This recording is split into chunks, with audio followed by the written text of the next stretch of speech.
hommik kell 7, äratuskell kisub, koh nagu kraanivesi, seljakott raskus missugune.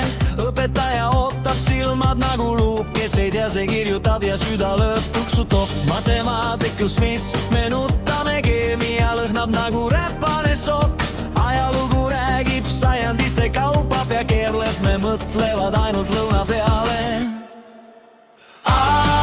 Koolilõudused me ei jõua elada, tunnid nagu piinakambrid, kodused tööd nagu trapid.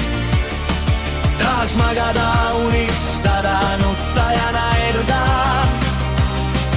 aga kell tiksub edasi, piinad ei lõppe.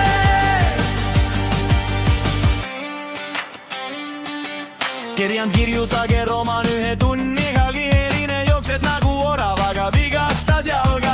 Inglise keeles kirjutad igat sõna 3 korra. Õpetaja vaatab ja ütleb veel paremaks, silm vahel mõtle, kas ma olen unenäos. Kuid järgmine päev ootab uus õuduslugu, kuli uksed sulguvad, hingame kergendatult, aga hommik on juba ukse taga, tagasi. Koolilõudused me ei jõua elada, tunnid nagu piina